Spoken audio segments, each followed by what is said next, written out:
Jeez, it's good to hear your voice! I was trying to get out of the car, but the ground gave way!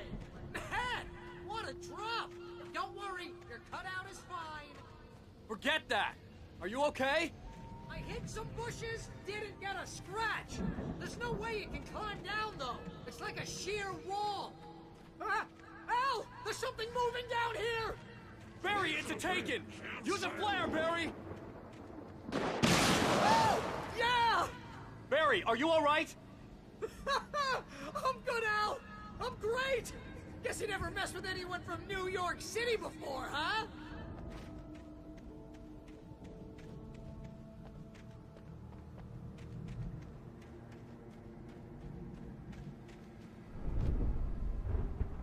You're gonna have to find your way around to the farm, Al!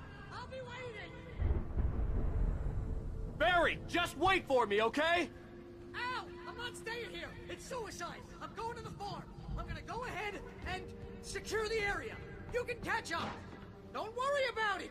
I'm on the case! Now he's Rambo. This would turn into a disaster if I didn't catch up with Barry.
When he stopped the car at the Anderson farm, Walter felt relieved.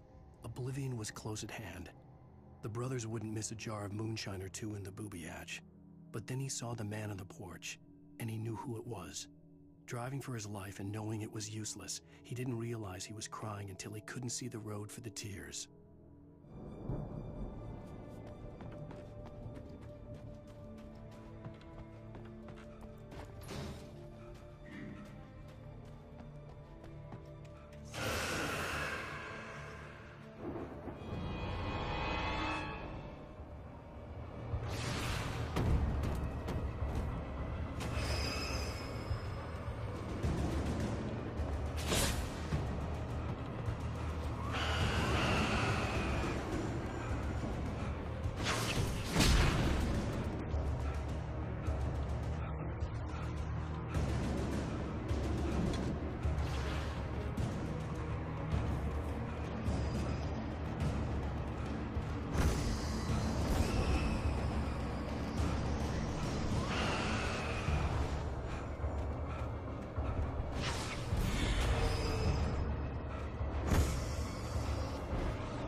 Crawled over the gate. I needed a light to destroy them to get through.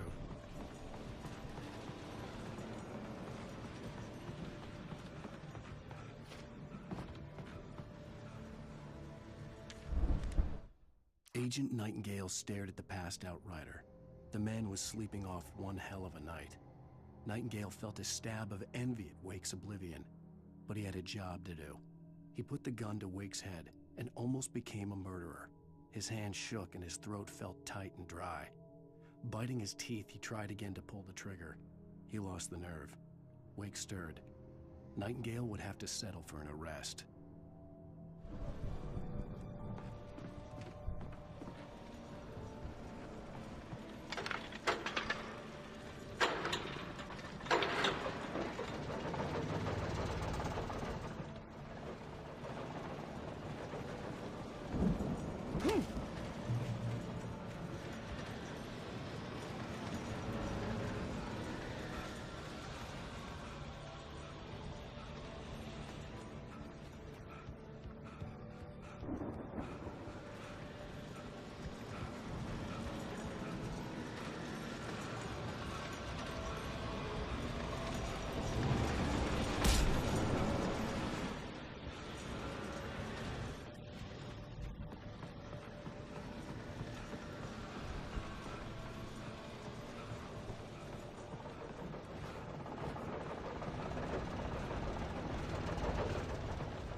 I could sense the movement in the woods ahead.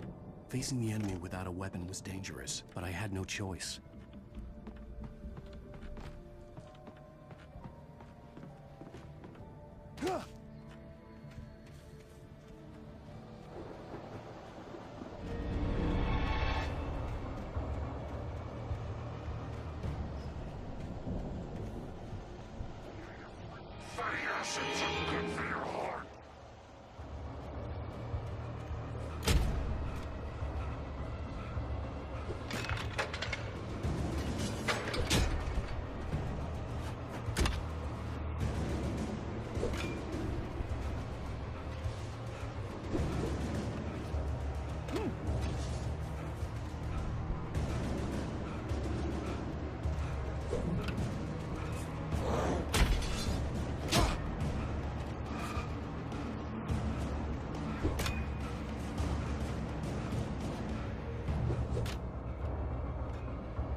A car was driving away from the farm, headed in the same general direction as I was. For all I knew, it was Barry, caught in the consequences of leaping before looking.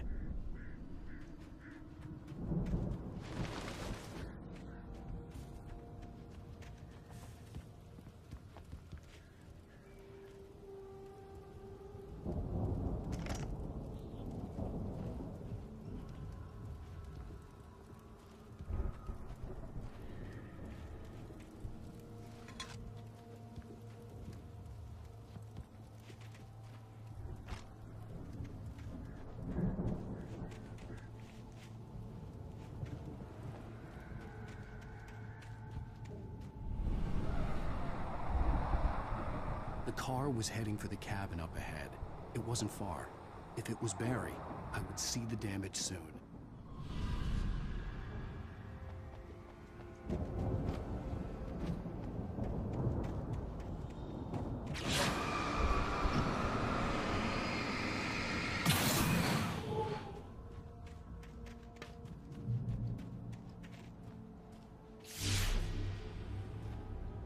I'm trying to deliver each page to the right time and place. I'm trying to show you how the story goes. I had seen glimpses of the light before. I had seen it in my dream. It was a strange spaceman or a diver in a bulky suit. He was the one who'd been placing the pages on my path.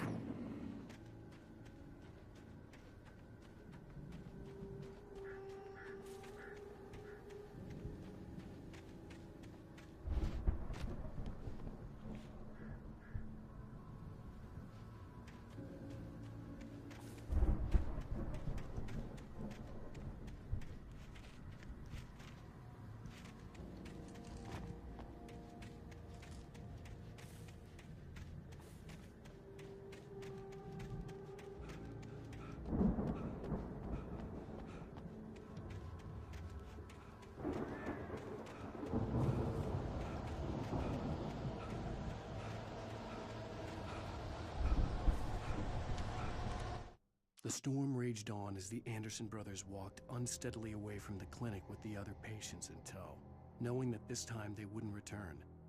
The darkness around them seethed with horrors, but Tor and Odin were unafraid. Their eyes glinted with guile. They knew every secret path, and there was blood on their hands. They had fought these shades before.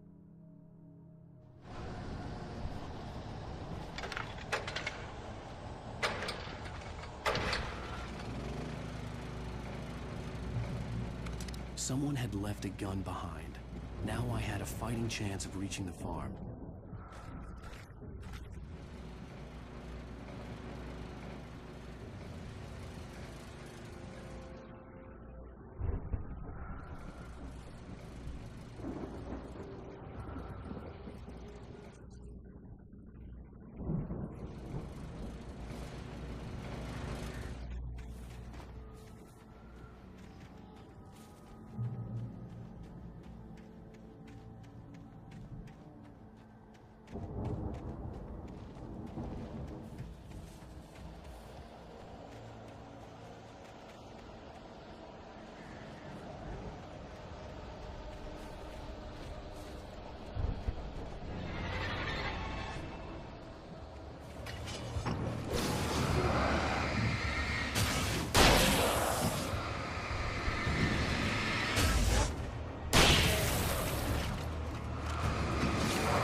I could see the car, but there was no sight of the driver.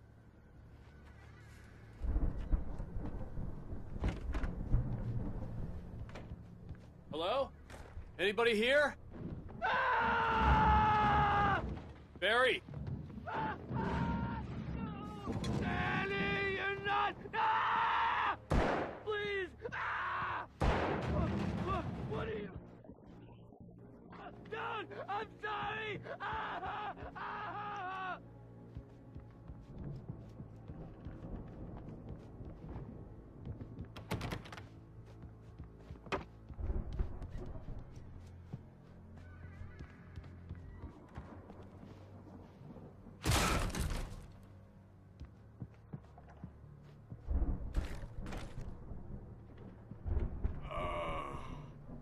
I know you. You were in jail the other day. I went to the farm again for the moonshine, you know? It makes you see. They're not gonna miss it. They're in the loony bin. But my buddy, Danny, I lost him. Something's gone wrong with him. It's not him. Like a real bad follow-up to a real good movie. The best friend's suddenly the bad guy. Who wrote this crap anyway?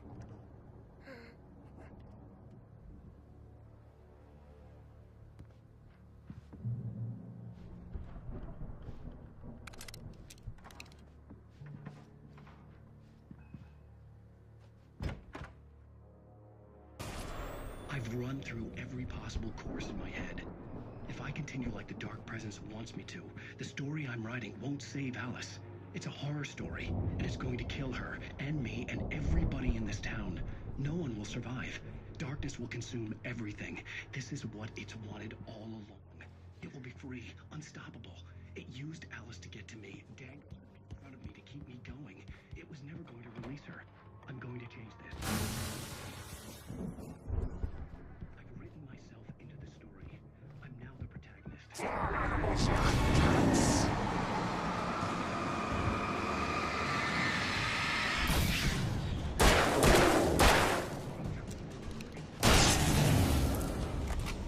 Let me guess.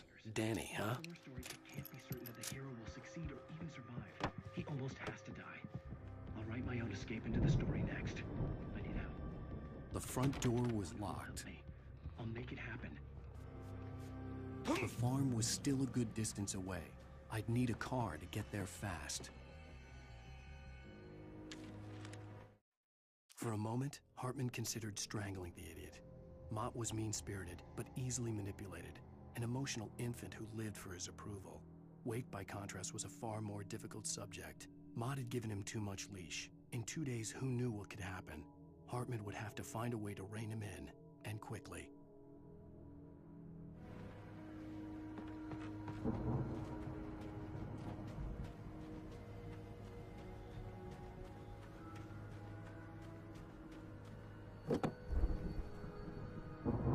If Barry wasn't up here, he was probably in trouble down at the farm. For a moment, I felt bad for doubting him. After all, I'd made it this far myself. But Barry was Barry.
I'd known the brothers used to be some kind of rock stars, but it hadn't really sunk in until I saw the stage.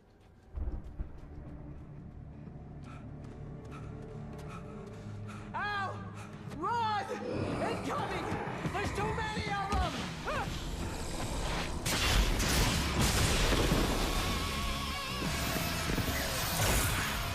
God damn!